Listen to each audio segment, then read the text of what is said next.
देखिए बहन जी, हमें तो लड़की पसंद है, बस एक बार बच्चे आपस में बात कर लें।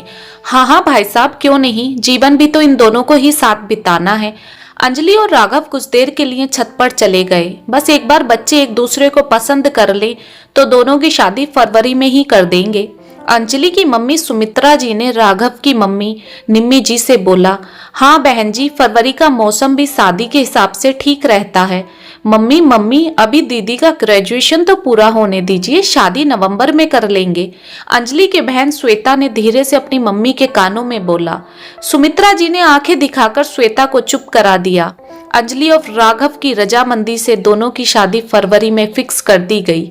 मम्मी, बनारस से दिल्ली इतना दूर है, दीदी अपने ग्रेजुएशन के एग्जाम कैसे देंगी? लड़के वालों के जाने के बाद एक बार फिर श्वेता ने अपनी मम्मी से बोला, भाई बड़ी बावली लड़की है, जब इतना अच्छा घर और इतनी अच्छी नौकरी वाला लड़का मिल रहा है तो ग्रेजुएशन करके करना क्या है? लेकिन मम्मी, फिर भी बुरे वक्त के लिए अपने पास डिग्री होना बहुत जरूरी है। कान पर मारूंगी एक, अपने काम से काम रख तूने देख लिए जिंदगी के अच्छे बुरे, इसके बाद मुझे तेरे भी तो हाथ पीले करने हैं। तेरा क्या है, जरा सी जुबान हिली तेरी तो ज्ञान देने के लिए, मुझे तो आगे तक का सोचना पड़ता है। सुमित्रा जी ने फरवरी में अंजलि और राघव की शादी कर दी। बेटा, आज के बाद ससुराल ही तेरा घर है, मायके में तो बस मेहमानों की तरह आना, अपने ससुराल की अच्छाइयां देखना और बुराइयों पर पर्दा डाल देना।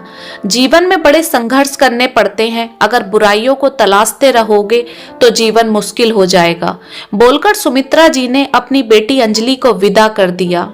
विवाह के शुरुआती 2-4 महीने अंजलि के लिए किसी स्वप्न से कम नहीं थे। सब कुछ बहुत सुंदर लग रहा था, मगर स्वप्न का एक वक्त पर टूटना तय है। जिंदगी पटरी पर लौट आई थी। एक रोज राघव काम से लौटा तो उसने बहुत शराब पी रखी थी। अंजलि ने किसी तरह सहारा देकर राघव को बिस्तर पर लिटाया। अंजलि, यार सॉरी, रात दोस्तों ने पिला दी थी, आगे से ध्यान रखूंगा।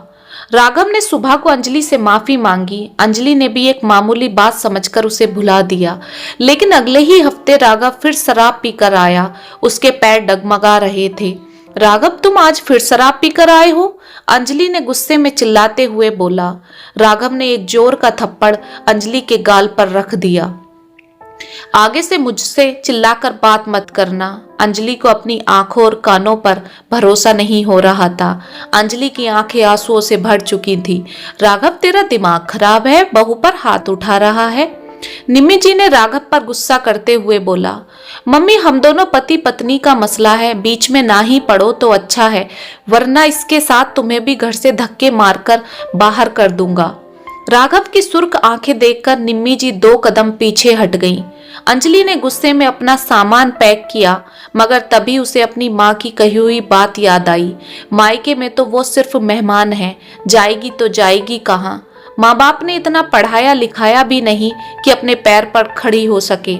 आज पहली बार अंजलि को एहसास हुआ कि पढ़ाई लिखाई कितनी जरूरी है।